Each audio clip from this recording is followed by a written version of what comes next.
सवाल है, क्या दुनिया तीसरे विश्व युद्ध की तरफ बढ़ रही है? रूस में हजारों किलोमीटर अंदर हवाई अड्डों पर हमला करके यूक्रेन के हौसले बुलंद हैं। रूस झलाया हुआ है, खासकर यूरोपीय देशों पर जो जेलेंस्की को लगातार समर्थन दे रहे हैं। आज की पहली बड़ी खबर यह है कि यूनाइटेड किंगडम के प्रधानमंत्री कीर स्टारमर ने कहा है कि उनका देश युद्ध की तैयारियों की तरफ बढ़ रहा है। उन्होंने कहा है कि हमें यूरोप के शक्तिशाली देशों से खतरा है। बताने की जरूरत नहीं कि यह देश रूस है जो यूक्रेन के ड्रोन हमले के बाद से बदले की आग में जल रहा है।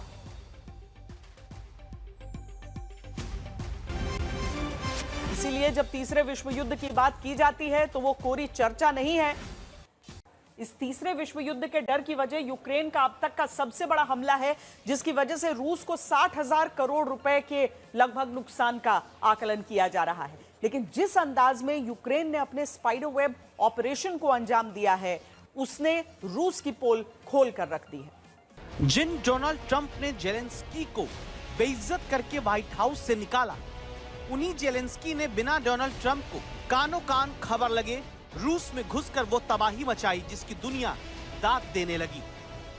रविवार को रूस में हुए हमले की तुलना अमेरिका के पर्ल हार्बर से की जा रही है, क्योंकि इस हमले में रूस के 41 लड़ाकू विमान तबाह हो गए। रूस ने परमाणु हथियारों से हमला करने में सक्षम 34% लड़ाकू विमान खो दिए। वहीं इस हमले में नुकसान की अनुमानित लागत 60,000 करोड़ रुपए बताई जा रही है। ये तस्वीर अब इतिहास बन चुकी है, क्योंकि दुनिया ये देखकर हैरान रह गई कैसे यूक्रेन ने रूस के 5 एयरबेस को एक दिन में एक साथ निशाना बनाया, जबकि यूक्रेन से इनकी दूरी 6,000 किलोमीटर तक है। मतलब यूक्रेन ने रूस के अंदर घुसकर सबसे बड़े हमले को अंजाम दिया। दुनिया ने देखा कैसे ड्रोन ट्रक पर लदे केबिन की छत से निकले और रूस की एयरबेस पर तैनात परमाणु हमला करने में सक्षम लड़ाकू विमानों तक पहुंचकर उन्हें तबाह करने लगे। यूक्रेन ने रूस के Belaya airbase, Olenya airbase, Diaghilevo airbase, Ivanovo airbase और अमूर एयरबेस को निशाना बनाया। यूक्रेन की सीमा से इनकी दूरी 6,000 किलोमीटर तक है। सवाल ये कि यूक्रेन रूस के अंदर इतना कैसे घुस गया? जवाब, ये ट्रक जिनमें यूक्रेन के ड्रोन रखे थे। जैसे ये ट्रक रूस के एयरबेस के पास पहुंचे, इनकी छत को खोलकर हमला बोल दिया गया। बाद में इन कंटेनर को भी उड़ा दिया गया। सवाल है कि रूस के अंदर तक यूक्रेन के ड्रोन कैसे पहुंचे और पुतिन इन हमलों को रोक क्यों नहीं पाए? इस सवाल का जवाब यूक्रेन के ड्रोन हमलों में ही छिपा है। पिछले 3 साल में यूक्रेन की तरफ से रूस को ड्रोन से खूब निशाना बनाया गया। रूस की ताकतवर सेना को यूक्रेन की सेना ने ड्रोन से खूब नुकसान पहुंचाया। इसमें टैंक से लेकर लड़ाकू विमान तक शामिल है।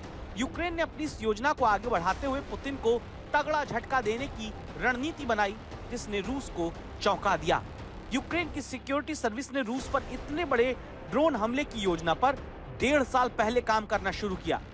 इसके लिए एफपीवी ड्रोन्स के पैकेट्स को रूस के भीतर पहुंचाया। इसे किस तरह पहुंचाया गया, ये खुलासा नहीं किया गया। इसके बाद ड्रोन को कंटेनर बक्सों में कतार से सजाया गया। इन कंटेनर का ढक्कन रिमोट कंट्रोल से खिसकाया जा सकता था। इन कंटेनर को लकड़ी के बड़े केबिन के भीतर रखा गया। ट्रक पर रखे इन केबिन की छत को भी रिमोट कंट्रोल से खुलने वाला बनाया गया। इस तरह यूक्रेन अपनी योजना को पूरी तरह लागू करने में कामयाब रहा, जिसमें उसके बनाए एआई से चलने वाले मदर ड्रोन ने बड़ी भूमिका निभाई।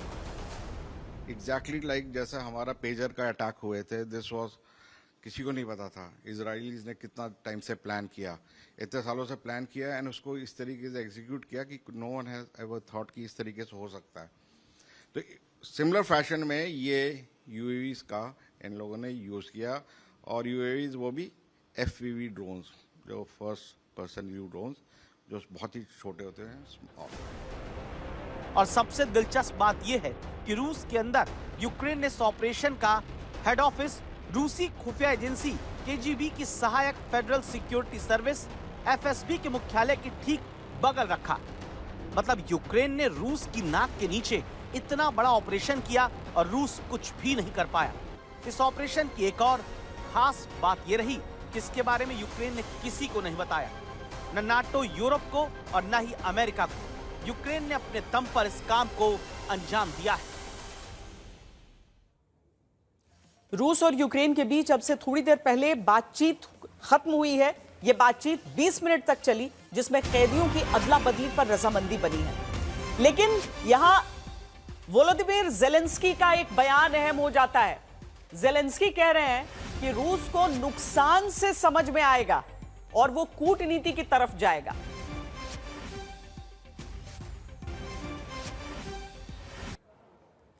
हम रूस यूक्रेन के बीच इस संघर्ष पर लौटेंगे और आपको इसके बारे में और जानकारियां देंगे, लेकिन इससे पहले हम जरा ऑपरेशन सिंदूर की बात कर लेते हैं, क्योंकि 4 दिन चले ऑपरेशन सिंदूर में भारत ने न सिर्फ पाकिस्तानी सैन्य ठिकानों पर ड्रोन से हमला किया, बल्कि उसके ड्रोन मारकर भी गिराए। अपनी पुख्ता तैयारियों का परिचय भारत ने दिया। लेकिन रूस पर यूक्रेन के पर्ल हार्बर जैसे हमले ने खतरे की घंटी बजा दी। भारत को पहले से कहीं ज्यादा खबरदार रहने की जरूरत इस समय है। इसकी वजह है पाकिस्तान, जो हमारी सेना के लड़ाकू विमानों और हेलीकॉप्टर्स को निशाना बनाने की कोशिश कर चुका है। साल 2021 में पाकिस्तान के आतंकवादियों ने जम्मू के सैन्य एयरबेस पर ड्रोन हमला करने की कोशिश की थी। इस हमले में 2 क्वाडकॉप्टर आकार के ड्रोन ने 2 विस्फोटक डिवाइस गिराए। राहत की बात यह रही कि ये डिवाइस नहीं फटे। ये वार्निंग शॉट था, क्योंकि हमलावर खुले में खड़े कई हेलीकॉप्टर्स को निशाना बनाने से चूक गए थे। लड़ाकू विमान और हेलीकॉप्टर जब जमीन पर खुले में खड़े होते हैं, तब वो सबसे अधिक वल्नरेबल होते हैं, यानी असुरक्षित होते हैं। सैटेलाइट तस्वीरों से दुश्मन देश लड़ाकू विमानों से लेकर युद्धपोतों और पनडुब्बियों की लोकेशन आसानी से पता कर सकते हैं। इसीलिए अब यह जरूरी हो गया है कि सभी सैन्य विमानों, हेलीकॉप्टर्स को ब्लास्ट प्रूफ स्ट्रक्चर से ढका जाए। सभी एयरबेसेस को अनमैन्ड एयरक्राफ्ट सिस्टम के सुरक्षा घेरे में रखा जाए। साल 2009 में रूस ने एक ऐसा ही प्लान दुनिया के सामने रखा था, जिससे दुश्मनों को चौंकना तय था। प्लान था कंटेनर में मिसाइल का। इसे क्लब के भी कहा जाता है, जिसमें कंटेनर में कैलिबर मिसाइल रखी जाती है। यह एक ऐसा गुप्त हथियार प्लेटफॉर्म था जिसे साधारण से शिपिंग कंटेनर के भीतर छिपाया जा सकता था। इसका उद्देश्य था हमला ऐसा हो कि दुश्मन को भनक नहीं लगे। लेकिन अब 2025 में ज़ेलेंस्की ने इसी फॉर्मूले से युद्ध को पलटने की कोशिश की है। उसी सोच के तहत, यानी कंटेनर में ड्रोन छिपाकर रूस पर हमला किया है। रूस पर सबसे बड़ा हमला करके यूक्रेन की खुशी का ठिकाना नहीं है, लेकिन सवाल है कि पुतिन अब क्या करेंगे, क्योंकि पुतिन को ज़ेलेंस्की ने बहुत जोर का झटका दिया। इसके सबूत अब सैटेलाइट तस्वीरों से मिलने लगे हैं। ये रूस के बिलाया एयरबेस पर यूक्रेन के हमले की बात की तस्वीर है, जिसमें पहली तस्वीर में Tu-22Me और Tu-95 लड़ाकू विमान का मलबा नजर आता है। दूसरी सैटेलाइट तस्वीर में 3 Tu-22Me का मलबा होने का दावा है। यूक्रेन का दावा है कि उसने 40 से ज्यादा रूसी लड़ाकू विमानों को ढेर कर दिया। रूसी मीडिया और युद्ध समर्थकों ने इसे रूस के लिए काले दिनों में से एक बताया है, क्योंकि न सिर्फ एटमी हथियार ले जाने में सक्षम लड़ाकू विमान तबाह हुए, बल्कि परमाणु पनडुब्बी बेस पर भी यूक्रेन ने निशाना साधा। रूस का परमाणु पनडुब्बी बेस सेवर मोस्त्रक भी यूक्रेन के हमले में तबाह हुआ, जो आर्कटिक में है। हमले के बाद रूस के इस अहम ठिकाने से धुआं उठता दिखा। हालांकि यहाँ पर रूस को क्या नुकसान हुआ, इसका सच आना अभी बाकी है। लेकिन खबरदार करता यह सवाल है कि रूस के एटमी ठिकानों पर हमले का अंजाम अब क्या होगा। रूस का कानून इस बारे में क्या कहता है? रूस की परमाणु नीति के मुताबिक अगर किसी हमले से उसकी परमाणु क्षमता प्रभावित होती है, तो वो परमाणु हमला कर सकता है। रूस में भी ऐसी आवाजें उठ रही हैं। वहीं पुतिन के लिए भी यह हमला बहुत अपमानजनक है। इसलिए आने वाले दिनों में यूक्रेन पर ड्रोन की बजाय रूस बड़ी मिसाइल से भी हमला कर सकता है। अब आपके सामने यूक्रेन के हथियार डिपो पर रूस के हमले का वीडियो है। पुतिन के लिए जवाब देना इसलिए भी जरूरी है क्योंकि अब जंग रूस के अंदर आ चुकी है। रूस के अंदरूनी इलाकों में ड्रोन हमले हो रहे हैं। यह ऐसे ही एक हमले की तस्वीर है जिसमें एक पुल ड्रोन हमले में तबाह हो जाता है।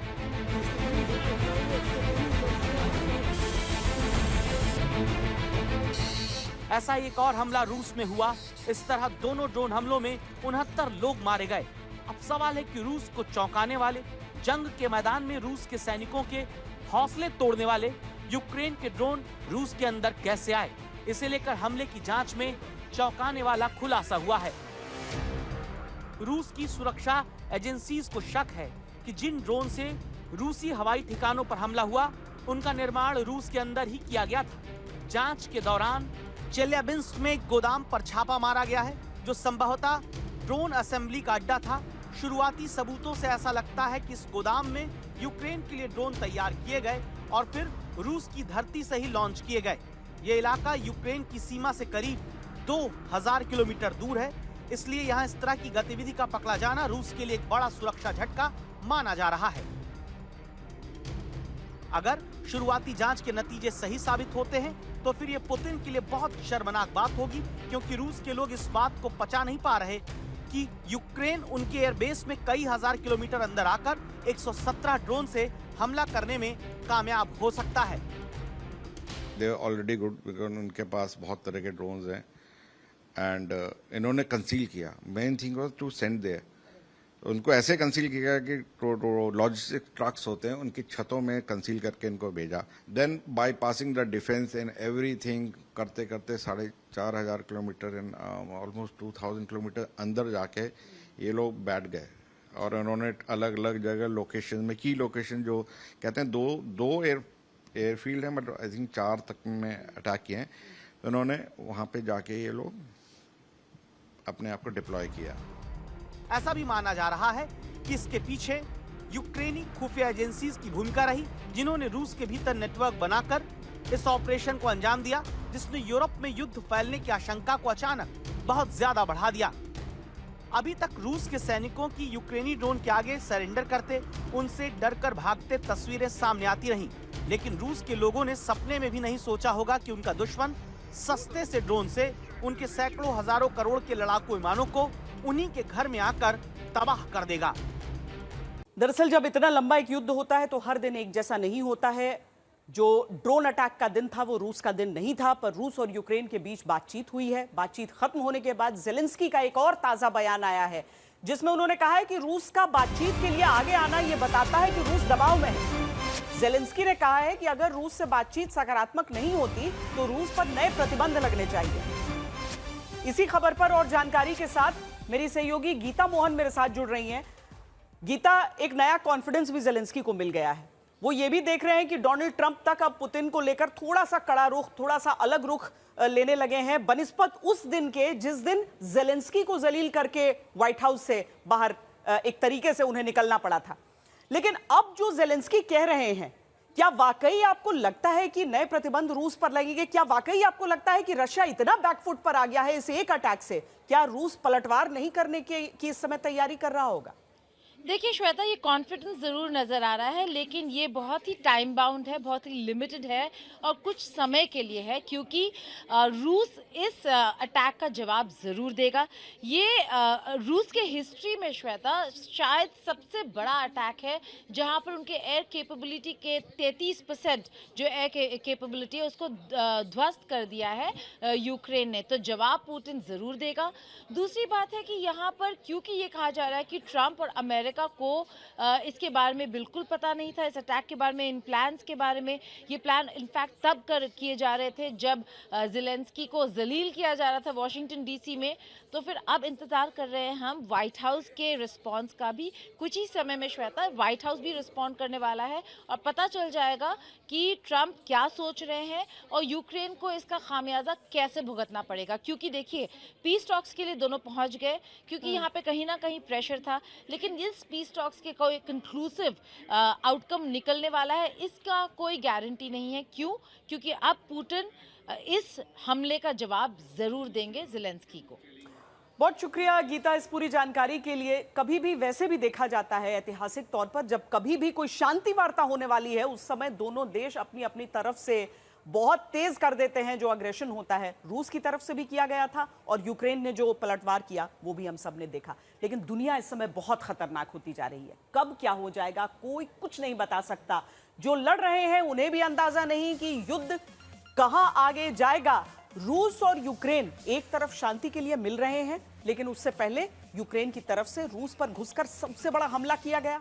यूक्रेन ने रूस के 41 लड़ाकू विमान तबाह करने का दावा किया। यूक्रेन ने 30% परमाणु हथियार जो सक्षम विमान हैं उनको तबाह कर दिया।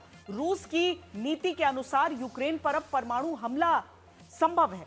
इजरायल और हमास के बीच भी जंग जारी है। इजरायल ने हमास की पूरी लीडरशिप को तबाह कर दिया है, गाजा की ईंट से ईंट बजा दी है, लेकिन फिर भी हमास को इजरायल की तरफ से यह धमकी देनी पड़ रही है कि समझौता प्रस्ताव मानो वरना विनाश तय है। इस लड़ाई में सबसे बड़ा डर ईरान के परमाणु ठिकानों पर इजरायल के हमले का डर है। ये दावे अमेरिका की तरफ से हो रहे हैं। कहा जा रहा है कि नेतन्याहू बिना डोनाल्ड ट्रंप को बताए ईरान को सबक सिखा सकते हैं। अगर ऐसा हुआ तो फिर मिडिल ईस्ट में यह युद्ध और भड़क जाएगा। इस बीच आपको यह भी बता दें एक बार फिर कि रूस और यूक्रेन के बीच जो बातचीत चल रही थी इस्तांबुल में, वो वार्ता जो है वो खत्म हो गई है। दरअसल लंबे समय से यूक्रेन की तरफ से कोशिशें की जाती थी, लेकिन अभी तक बातचीत की टेबल पर ला पाना मुश्किल हो रहा था और इसीलिए ज़ेलेंस्की की तरफ से यह दावा किया गया है कि चूंकि यूक्रेन की ओर से एक बड़ा हमला, एक बड़ा ड्रोन हमला रूस की सीमा के भीतर घुसकर किया गया है, इस वजह से रूस उस दबाव को महसूस कर रहा है और दबाव के चलते रूस बातचीत के लिए आगे आया है। हालांकि रूस की तरफ से अभी किसी सैन्य प्रतिक्रिया की आशंका जताई जा रही है, पर रूस पर नए प्रतिबंध लगाने की बात वोलोदिमीर ज़ेलेंस्की की तरफ से की जा रही है। इस्तांबुल में रूस और यूक्रेन के बीच यह बातचीत जो खत्म हो गई है। का ईरान से न्यूक्लियर डील करना चाहता है, लेकिन इसे लेकर भी अच्छी खबर आती नहीं लगती। ईरान के वरिष्ठ राजनयिक ने रॉयटर्स को बताया कि ईरान अमेरिका के परमाणु प्रस्ताव पर नकारात्मक प्रतिक्रिया तैयार कर रहा है, क्योंकि उसे लगता है कि ये एक तरफा है।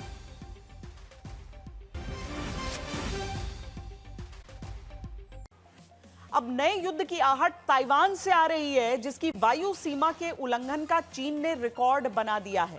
रोज रोज चीन के लड़ाकू विमान कभी भी ताइवान में घुस जाते हैं। विशेषज्ञों का मानना है कि ये ताइवान पर हमले की चीनी तैयारियों का हिस्सा है।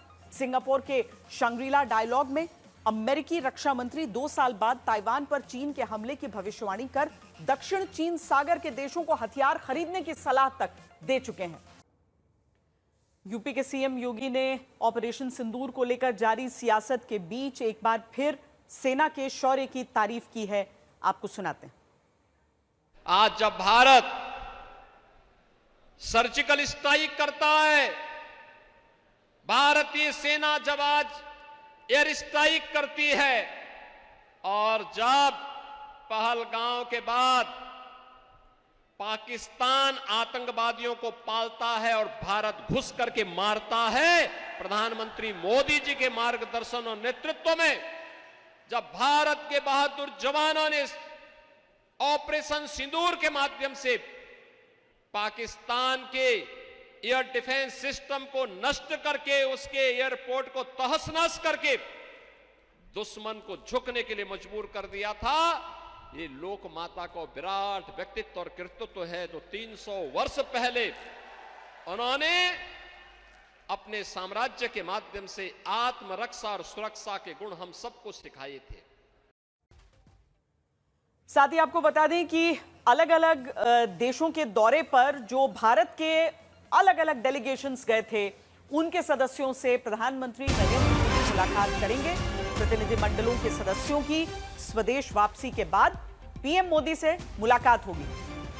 यह बताया जा रहा है कि 9 या 10 जून को डेलीगेशन के नेताओं से पीएम मोदी मुलाकात कर सकते हैं। ऑपरेशन सिंदूर को लेकर दुनिया भर में हुई बातचीत पर पीएम मोदी फीडबैक लेंगे।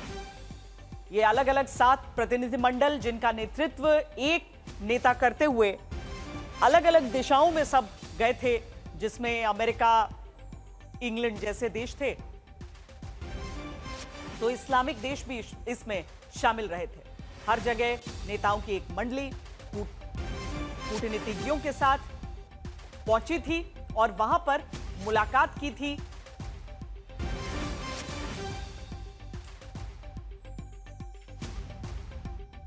अब प्रधानमंत्री इन सभी डेलीगेशन के सदस्यों से मुलाकात करेंगे और ये जानेंगे कि जब उन्हें वो विदेशी धरती पर गए उन्हें क्या एहसास हुआ, क्या बातचीत हुई, कैसे उन्होंने, क्योंकि जो बातें प्रतिनिधिमंडल के तमाम नेता वहां पर कर रहे थे वो तो हम सुना रहे थे, लेकिन उन्हें क्या फीडबैक वहां पर मिला है वो प्रधानमंत्री को बताएंगे।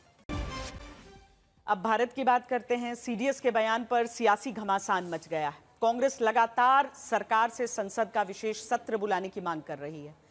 सिंगापुर में एक कार्यक्रम के दौरान सीडीएस जनरल अनिल चौहान ने ऑपरेशन सिंदूर को लेकर बयान दिया। कहा कि भारत को नुकसान हुआ। इसके बाद कांग्रेस और बीजेपी में सियासी बयानबाजी का एक नया दौर शुरू हो गया।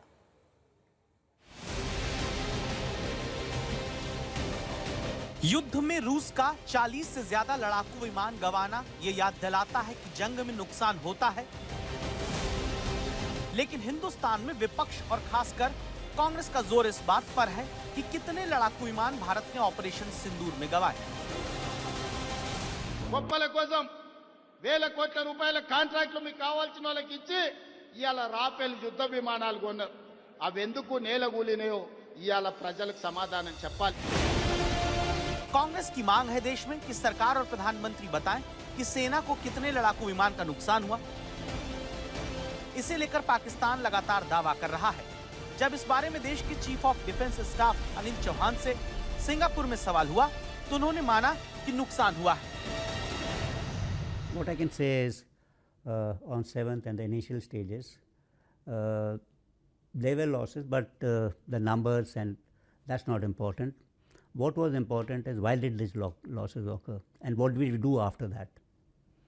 So we rectified tactics and then went back on 7th, 8th and 10th in large numbers to hit air bases deep inside Pakistan.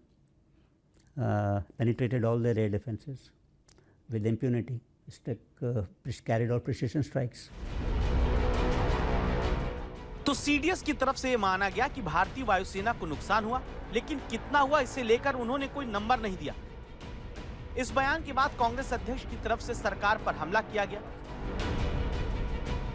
Congress ने अपने सोशल मीडिया हैंडल से सीडीएस अनिल चौहान का इंटरव्यू शेयर करते हुए लिखा, इस बयान में यह माना गया कि हमें फाइटर जेट का नुकसान हुआ है, फिर सरकार इस बात को क्यों छिपा रही है। इस तरह सीडीएस के बयान के बाद ऑपरेशन सिंदूर पर घमासान नए सिरे से तेज हुआ, जिसमें कांग्रेस रक्षा तैयारियों पर चर्चा के बहाने केंद्र सरकार को घेरने में जुटी है, तो वहीं बीजेपी की तरफ से कांग्रेस की तुलना पाकिस्तान से की जा रही है। हम मानकर चल रहे हैं कि इस पर चर्चा होगी, बहस होगा पार्लियामेंट में। विपक्ष के साथ भी विश्वास में लेना चाहिए प्रधानमंत्री को। और हमारी एक सवाल है कि क्या जो कारगिल रिव्यू समिति की माफिक समीक्षा की गई थी कारगिल युद्ध के बाद, क्या आप जनरल चौहान जी ने जो कहा है उस मामलों पर भी आप विश्लेषण करेंगे, अध्ययन करेंगे, रिपोर्ट पेश होगा और पार्लियामेंट में उस पर बहस होगी? तो यही सवाल है, क्योंकि इस जो ऑपरेशन सिंदूर के समय में जो हमने देखने को मिला, चीन की क्या भूमिका है, जिस तरीके से चीन और पाकिस्तान के बीच में जुगलबंदी बन गया था एयरफोर्स को लेकर, उसका असर क्या है हमारे भविष्य की रणनीति के लिए, इस पर सोचने की ज़रूरत है। पाकिस्तान सबूत नहीं दे पा रही है और दुर्भाग्य है कि कांग्रेस पार्टी सब दिन सेना के शौर्य पर सबूत मांगने का काम किया है। ऑपरेशन सिंदूर को दुनिया ने सराहने का काम किया। टारगेटेड अटैक, एक वैसे हमने वहाँ के पाकिस्तान के जनमानस पर नहीं किया, आतंकियों पर किया। दुनिया इसकी सराहना कर रही है।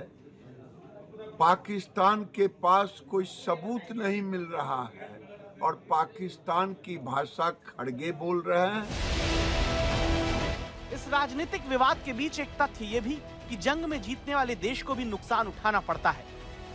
1991 का खाड़ी युद्ध इस बात की मिसाल है, जिसमें अमेरिका ने युद्ध में 60 से ज्यादा सैन्य विमान खो दिए।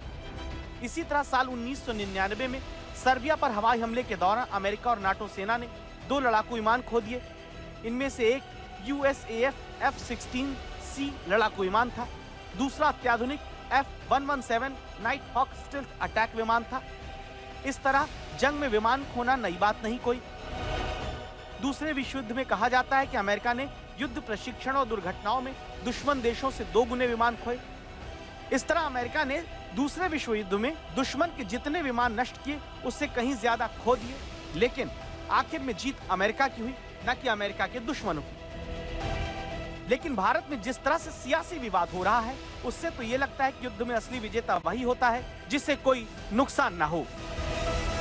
भारत में जहां कितने लड़ाकू विमान गिरे इस पर सवाल पूछे जा रहे हैं, वहीं पाकिस्तान अब बूंद बूंद को तरसने लगा है। एक तो पंजाब और सिंध राज्य को पानी देने वाले उसके 2 बड़े डैम लगभग खाली हैं। ऊपर से चिनाब नदी के पानी के बहाव को कभी कम तो कभी ज्यादा किए जाने से वो परेशान है। इसका जिम्मेदार वो खुद है, लेकिन गीदड़ भभकी देने से अब भी वो बाज नहीं आ रहा।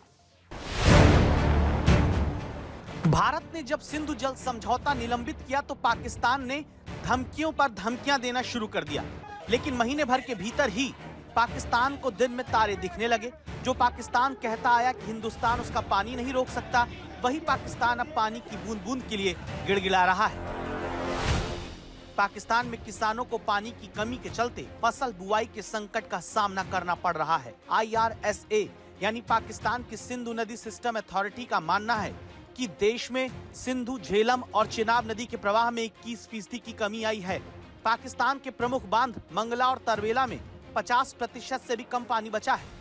इरसा के मुताबिक 2 जून 2025 को पाकिस्तान के पंजाब में कुल पानी की उपलब्धता केवल 1,28,800 क्यूसेक थी, जो पिछले साल के मुकाबले 14,080 क्यूसेक कम है। वहीं पाकिस्तानी सरकार के मुताबिक 2 जून 2025 तक पाकिस्तानी पंजाब प्रांत में सिंधु नदी प्रणाली में पानी की उपलब्धता पिछले साल के मुकाबले 10% से ज्यादा कम हो गई। पाकिस्तानी अधिकारियों का कहना है कि सिंधु जल संधि स्थगित होने के बाद अब भारत पाकिस्तान के साथ जल प्रवाह के आंकड़े शेयर नहीं करेगा। इससे बरसात के मौसम में बाढ़ को मैनेज करना भी मुश्किल होगा। अभी तो मैंने कुछ ज्यादा किया नहीं है, अभी तो हमने कहा है कि हमने इसको एबेंस में रखा है, वहां पसीना छूट रहा है। भारत में भले ही मानसून ने दस्तक दे दी हो, लेकिन पाकिस्तान में इस वक्त भीषण गर्मी पड़ रही है। बलूचिस्तान के कई इलाकों में 16 घंटे बिजली कटती है। इस वजह से गर्मी काटना और भी मुश्किल हो गया है। मानसून को पाकिस्तान पहुंचने में भी 4 हफ्ते लगेंगे। ऐसे में आने वाले हफ्ते और ज्यादा मुश्किल भरे हो सकते हैं, जिसने पाकिस्तान के सुर नरम कर दिए हैं। 2 जून है वो तारीख है जब सोशल मीडिया से लेकर अपने आसपास के लोगों तक ये पोस्ट करते या कहते सुना होगा आपने कि मैंने तो 2 जून की रोटी खा ली।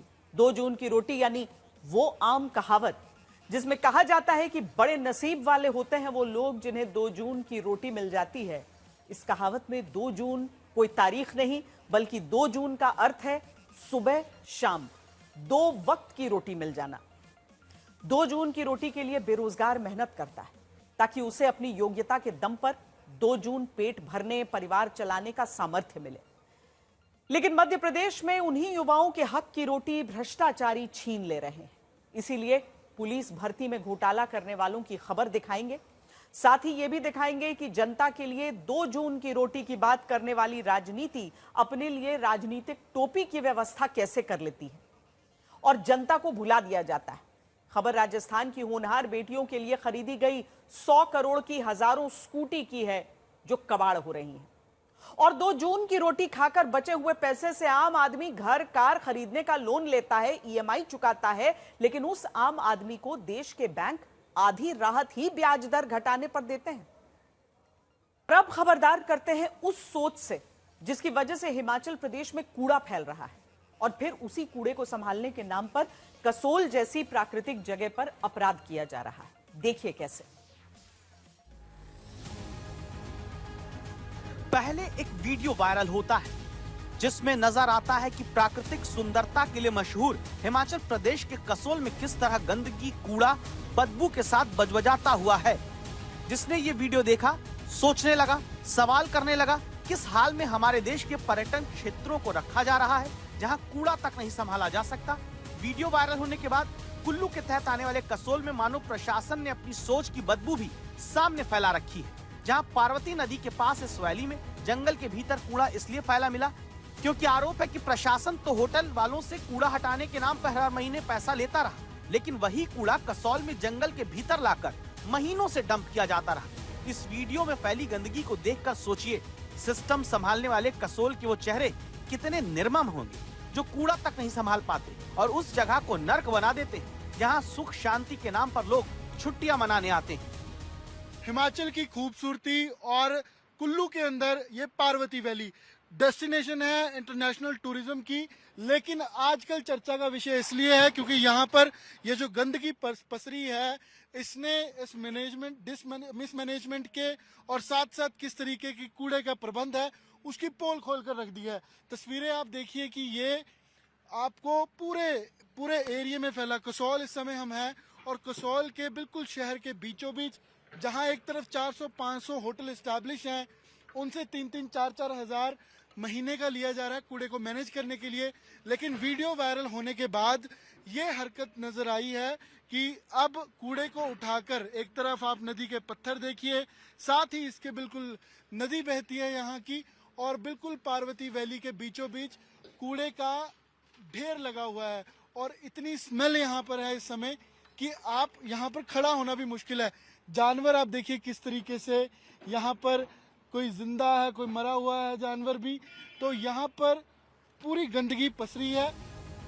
जब हिमाचल के कसोल में इस गंदगी के भीतर से सवाल उठने लगे तो इसके बाद हद ही हो गई। कसोल प्रशासन ने ट्रक में कूड़ा भरवाया और उसे फिर दूसरी तरफ जाकर डंप कराना शुरू कर दिया। नियम, कायदा, कानून, पर्यावरण सुरक्षा सबकी धज्जियां उड़ाकर यहाँ कूड़ा बीच जंगल में लाकर कसोल में दबाया जाने लगा ताकि सवाल भी मिट्टी के नीचे दबा दिया जाए। डर था कि बाकी जगह की जगह उसी तरीके की वेस्ट मैनेजमेंट ना हो, कि ये सिंपल डंपिंग ग्राउंड बन के रह जाए जहां सेग्रीगेशन हो। तो हमने उस टाइम भी बोला था कि और आज की डेट में ये टेक्नोलॉजी है कि आपको मटेरियल डंप करने की जरूरत नहीं होती है, आप उसको डायरेक्टली ट्रीटमेंट प्लांट्स में जाके प्रोसेस करके इनफैक्ट आपके लिए वो रेवेन्यू जनरेशन होती है। साडा इसके लिए हर होटल से किसी से 3000, जो बड़े होटल हैं उनसे उससे ज्यादा प्रोपोर्शनली ज्यादा अमाउंट, रेस्टोरेंट से, शॉपकीपर से, घरों से जहां पे ये कलेक्शन करते हैं उनसे ये यूजर फी कलेक्ट करते हैं। तो ये कंप्लीट रिस्पॉन्सिबिलिटी उनकी है और मेरा कंसर्न सबसे पहले इस वैली के लोकल रेजिडेंट की तौर पे है। आप कसौल से? मैं खुद कसौल से हूँ। मैं एक बागवान हूँ, पिछले 25 साल से होटलर भी हूँ, अदरवाइज मैं एक ओरिजिनली एक बागवान हूँ। तो हमारा कंसर्न ये है कि ये हमारे लिए एक हेल्थ हैजर्ड, हमारी आज की जो हमारी लाइवलीहुड्स हैं, हमारे टूरिज्म हैं। कूड़े से भरे टिप्पर यहाँ मौजूद हैं और जो टिप्पर को चला रहे थे उनसे बातचीत कर, कहाँ लेके जा रहे हो कूड़े को? भाई फेंकने के लिए ले जा रहे हैं, दबा रहे हैं इसको। कहाँ दबा रहे हो? जंगल में। ऊपर जंगल में? हाँ जी। तो ऊपर जंगल में क्यों दबा रहे हो? अब ऐसी हरियाली है, नीचे तो इतना कूड़ा है, नीचे से ले जाके आप फिर ऊपर में जंगल में दबा रहे हो? ये हमारे को तो न बताइए। किसने बोला आपको ये दबाने? जो जिसका कचरा है वही बोल रहे हैं। किसका कचरा है? ये कचरे वाला जानेंगे, हमारे को तो इतना पता नहीं। ये टिप्पर किसका है? ये यहाँ प्रधान का है। कौन सा प्रधान? टेल सिंह। टेल सिंह। वो सरकार जो ये साडा के है उनके टिप्पर हैं? ये बाकी तो नहीं पता, 2 टिप्पर उनके हैं। कब से गिर रहे हो आप ऊपर कूड़ा? कब से दबा रहे हो जंगल में? मैं आज जिया है, बाकी पता नहीं। लेकिन आज तक अब इसी जगह से खबरदार करता है। इसके बाद आती है सियासत, जहां बीजेपी कहती है कि ये कांग्रेस सरकार की नाकामी का कूड़ा है। हमने कहा हम कंसल्ट करेंगे, एनजीटी और सब जगह बातचीत करेंगे, क्योंकि ये एरिया इतना सुंदर एरिया है, वाइल्ड लाइफ सेंचुरी है। वाइल्ड लाइफ सेंचुरी आपने देखा होगा कि मेरे ख्याल हिमाचल और कुल्लू में तो सबसे नंबर 1 इतनी सीनिक ब्यूटी और इतना सुंदर शुद्ध वातावरण है। तो ऐसे में यहाँ पर जो है डंपिंग साइट 3-4 दिन से यहाँ जो टेंडर करके लेबर लगा के कहाँ का कूड़ा इकट्ठा करके जो यहाँ इकट्ठा किया जा रहा था, फिर ये वीडियो वायरल होना शुरू हो गई, ये काफी नेशनल लेवल तक वायरल हुई। अभी आज हम भी साइट पे आए थे और हमने देखा कि आनन फानन में वो कूड़ा कहीं और जगह ले जा रहे हैं, मुझे लग रहा है यहीं पर ही कहीं दबाया जा रहा हो। जंगल में डंप कर रहे हैं, हम जाकर आए। हाँ, आपने भी देखा होगा जंगल में जो है पीछे कहीं डंप कर रहे हैं। अब सवाल है कूड़ा हटाने की जिम्मेदारी किसकी? दावा ये जिम्मा SADA का है, जो कि स्पेशल एरिया डेवलपमेंट अथॉरिटी है और इसके चेयरमैन कांग्रेस के विधायक सुंदर ठाकुर हैं।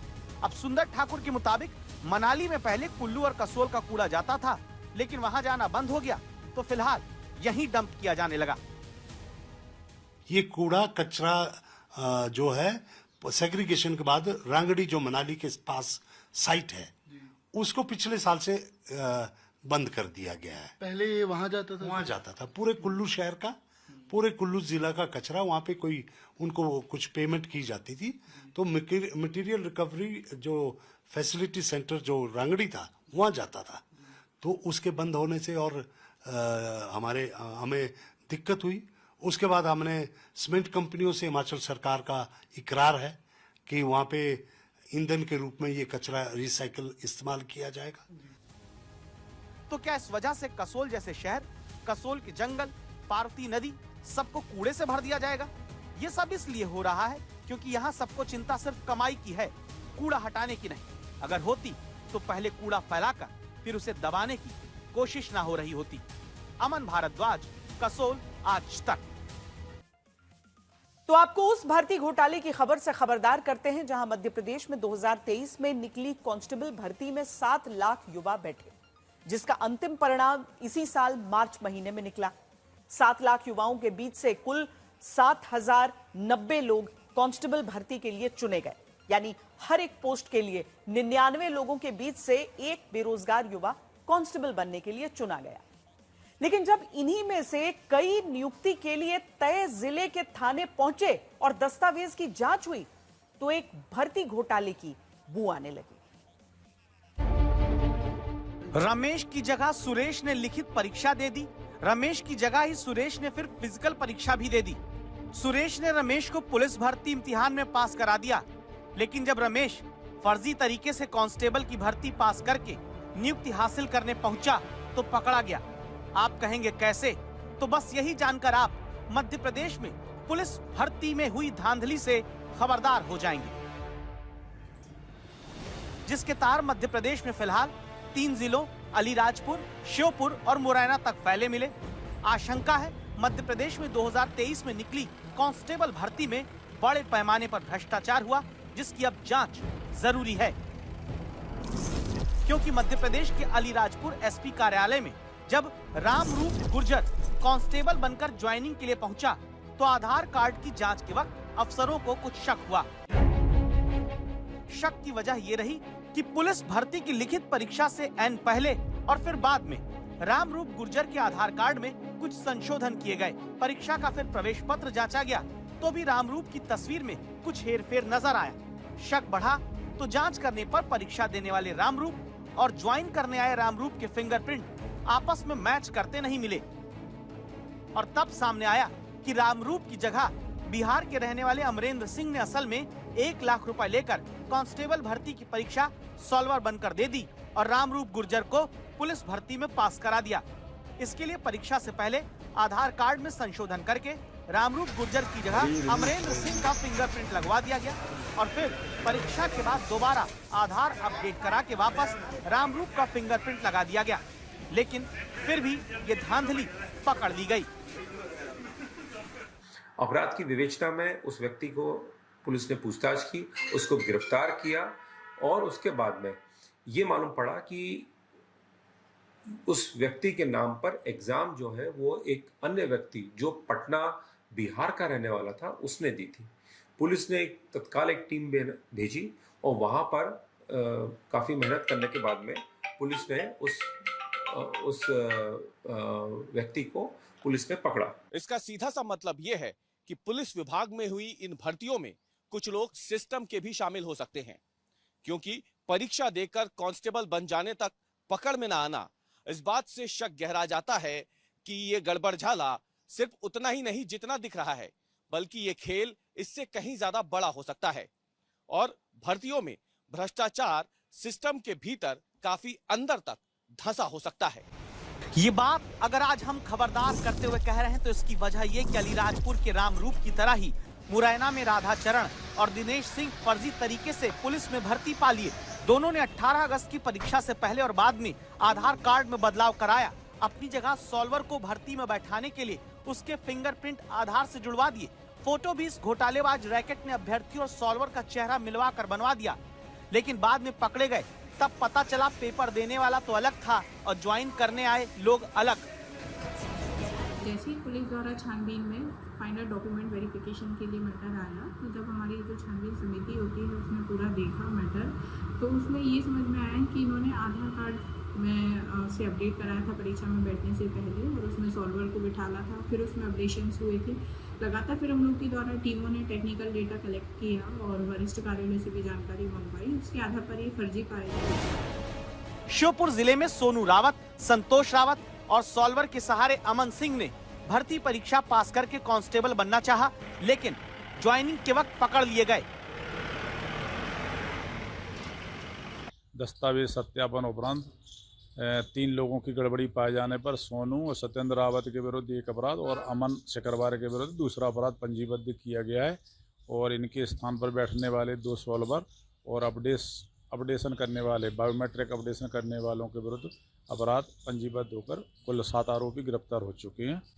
इस तरह मध्य प्रदेश पुलिस भर्ती में धांधली का रैकेट कुछ इस तरह चलता मिला, जहां पहले सॉल्वर गैंग लोगों को खोजता है जो पैसा देकर नौकरी चाहते हैं, फिर तय होता है किस अभ्यर्थी की जगह कौन सा सॉल्वर परीक्षा और फिजिकल टेस्ट देगा। सॉल्वर की रकम तय होने के बाद शुरू होता है आधार की बायोमेट्रिक पहचान बदलने का खेल। आधार अपडेट में असली अभ्यर्थी और सॉल्वर के चेहरे को मिलाकर एक फोटो बनाया जाता है। परीक्षा से पहले बायोमेट्रिक पहचान को बदलकर उसमें सॉल्वर के फिंगरप्रिंट अपडेट कर दिए जा रहे हैं। परीक्षा के बाद असली अभ्यर्थी के बायोमेट्रिक पहचान को आधार कार्ड में अपडेट कर दिया जाता है ताकि वो अपने असली स्वरूप में आ जाए, और ज्वाइनिंग के समय इसी आधार कार्ड की कॉपी जमा कराई जाती है ताकि किसी को शक ना हो। सोचिए, एक रैकेट इतनी आसानी से उस सिस्टम को भेद देता है जिसे मध्य प्रदेश की सरकार भर्ती के दौरान करप्शन प्रूफ बताती है, और अब विपक्ष सवाल उठाता है तो सरकार कहती है अरे भर्ती में घपला हुआ तो पकड़ा भी तो हमने ही। मध्य प्रदेश की पहचान भारतीय जनता पार्टी ने स्कैम की बना दी है, क्राइम की बना दी है। एग्जाम्स, भर्तियां, नियुक्तियां, हर तरह की धांधली करना बीजेपी के नेचर का काम, सरकार का एक अंग बन गया है। अब सरकार सतर्क है, सजग है, किसी भी व्यक्ति को गलत काम नहीं करने देती है। तो भारतीय जनता पार्टी की सरकार है जिसमें हमारे पुलिस अधिकारियों ने सबको पकड़ा है और पकड़ के सबको दंडित करने के लिए कार्रवाई की जा रही है। कांस्टेबल भर्ती परीक्षा में कई जिलों से एक ही पैटर्न पर मामले सामने आए और ज्वाइनिंग से ठीक पहले इन अभ्यर्थियों को पकड़ लिया गया, लेकिन अब आशंका है कि ये मामला इससे कहीं ज्यादा बड़ा हो सकता है। इसलिए सरकार को खबरदार होकर इस पूरे मामले की गहराई से जांच करने की जरूरत है, और यह भी पता लगाने की जरूरत है कि क्या कोई शख्स सिस्टम से इस पूरे गड़बड़झाले में शामिल तो नहीं है। अलीराजपुर से चंद्रभान भदौरिया, श्योपुर से खेमराज दुबे और मुरैना से दुष्यंत के साथ रवीश पाल सिंह, भोपाल, आज तक।